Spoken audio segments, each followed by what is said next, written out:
ഒന്ന് രാജാക്കന്മാർ അധ്യായം 21. നാബോത്തിൻ്റെ മുന്തിരിത്തോട്ടം. ജസ്രയേൽക്കാരനായ നാബോത്തിന് ജസ്രയേലിൽ സമരിയ രാജാവായ ആഹാബിൻ്റെ കൊട്ടാരത്തോട് ചേർന്ന് ഒരു മുന്തിരിത്തോട്ടമുണ്ടായിരുന്നു. ഒരു ദിവസം ആഹാബ് നാബോത്തിനോട് പറഞ്ഞു, എനിക്ക് പച്ചക്കറിത്തോട്ടമുണ്ടാക്കാൻ നിൻ്റെ മുന്തിരിത്തോട്ടം വിട്ടുതരണം. അത് കൊട്ടാരത്തിൻ്റെ സമീപമാണല്ലോ. അതിനേക്കാൾ മെച്ചമായ ഒരു മുന്തിരിത്തോട്ടം ഞാൻ നിനക്ക് തരാം. പണമാണ് വേണ്ടതെങ്കിൽ വില തരാം. എന്നാൽ നാബോത്ത് പറഞ്ഞു, എൻ്റെ പിതൃസ്വത്ത് വിൽക്കുന്നതിന് കർത്താവ് ഇടയാക്കാതിരിക്കട്ടെ. എൻ്റെ പിതൃസ്വത്ത് ഞാൻ അങ്ങേക്ക് നൽകുകയില്ല എന്ന് ജസ്രയേൽക്കാരനായ നാബോത്ത് പറഞ്ഞതിൽ രോഷാകുലനായി ആഹാബ് സ്വഭവനത്തിലേക്ക് മടങ്ങി. അവൻ മുഖം തിരിച്ച് കട്ടിലിൽ കിടന്നു, ഭക്ഷണം കഴിച്ചതുമില്ല.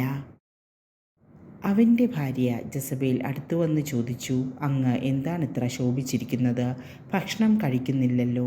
അവൻ പറഞ്ഞു, ജസ്രയേൽക്കാരനായ നാബോത്തിനോട് അവൻ്റെ മുന്തിരിത്തോട്ടം വിലയ്ക്ക് തരിക, അല്ലെങ്കിൽ വേറൊന്നിന് പകരമായി തരിക എന്ന് ഞാൻ പറഞ്ഞു.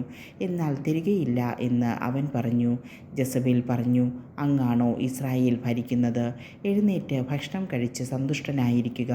ജസ്രയേൽക്കാരനായ നാബോത്തിൻ്റെ മുന്തിരിത്തോട്ടം ഞാൻ അങ്ങേക്ക് തരും. അവൾ ആഹാബിൻ്റെ പേരും മുദ്രയും വെച്ച് നഗരത്തിൽ നാബോത്തിനോടൊപ്പം വസിക്കുന്ന ശ്രേഷ്ഠന്മാർക്കും പ്രഭുക്കന്മാർക്കും കത്തയച്ചു. അതിൽ ഇങ്ങനെ എഴുതിയിരുന്നു, നിങ്ങൾ ഒരു ഉപവാസം പ്രഖ്യാപിക്കുകയും ജനത്തെ വിളിച്ചുകൂട്ടി അവിടെ നാബോത്തിനെ പ്രധാന സ്ഥാനത്തിരുത്തുകയും ചെയ്യുവിൻ. അവനെതിരായി 2 നീചന്മാരെ കൊണ്ടുവരുവിൻ. നാബോത്ത് ദൈവത്തിനും രാജാവിനും എതിരായി ദൂഷണം പറഞ്ഞു എന്ന് അവർ കള്ളസാക്ഷ്യം പറയട്ടെ. അപ്പോൾ അവനെ പുറത്തു കൊണ്ടുപോയി കല്ലെറിഞ്ഞു കൊല്ലുവിൻ. പട്ടണത്തിലെ ശ്രേഷ്ഠന്മാരും പ്രഭുക്കന്മാരും ജസബൽ എഴുതിയതുപോലെ പ്രവർത്തിച്ചു. അവർ ഉപവാസം പ്രഖ്യാപിച്ചു, ജനത്തെ വിളിച്ചുകൂട്ടി, നാബോത്തിനെ പ്രധാന സ്ഥാനത്തിരുത്തി. നീചന്മാർ ഇരുവരും അവനെതിരെ ഇരുന്നു. ഇവൻ ദൈവദൂഷണവും രാജദൂഷണവും പറഞ്ഞു എന്ന് അവർ ജനത്തിൻ്റെ മുൻപിൽ നാബോത്തിനെതിരായി കുറ്റമാരോപിച്ചു. അവർ അവനെ പട്ടണത്തിന് പുറത്തു കൊണ്ടുപോയി കല്ലെറിഞ്ഞു കൊന്നു. നാബോത്തിനെ കല്ലെറിഞ്ഞു കൊന്ന വിവരം ജസബേലിനെ അറിയിച്ചു. അത് കേട്ടയുടനെ ജസബേൽ ആഹാബിനോട് പറഞ്ഞു, എഴുന്നേൽക്കുക, ജസ്രയേൽക്കാരനായ നാബോത്ത് വിലയ്ക്ക് തരാൻ വിസമ്മതിച്ച മുന്തിരിത്തോട്ടം കൈവശപ്പെടുത്തിക്കൊള്ളുക.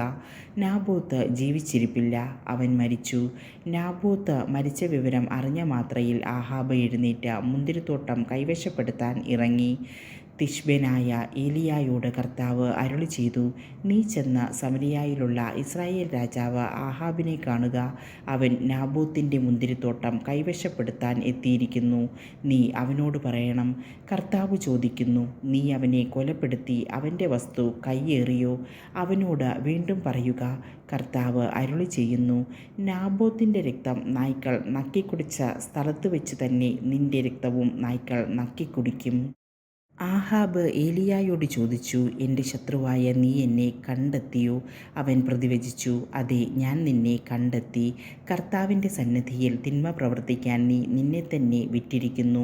ഇതാ, ഞാൻ നിനക്ക് നാശം വരുത്തും. ഞാൻ നിന്നെ നിർമ്മാർജ്ജനം ചെയ്യും.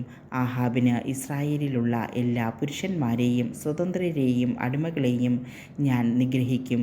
നീ എന്നെ പ്രകോപിപ്പിക്കുകയും ഇസ്രായേലിനെ കൊണ്ട് പാപം ചെയ്യിക്കുകയും ചെയ്തതിനാൽ ഞാൻ നിന്റെ ഭവനത്തെ നെബാത്തിൻ്റെ മകൻ ജെറോബോവാമിൻ്റെയും അഹിയായുടെ മകൻ ബാഷായുടെയും ഭവനങ്ങളെപ്പോലെ ആക്കിത്തീർക്കും.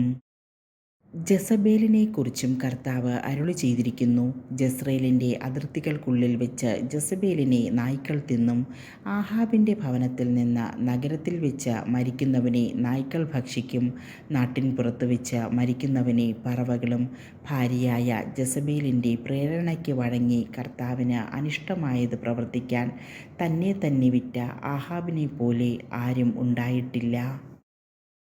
ഇസ്രായേലിൻ്റെ മുൻപിൽ നിന്ന് കർത്താവ് തുരത്തിയ അമോര്യരെ പോലെ അവൻ വിഗ്രഹങ്ങളെ പിഞ്ചെന്ന് ഏറ്റവും മ്ലേച്ഛമായി പ്രവർത്തിച്ചു.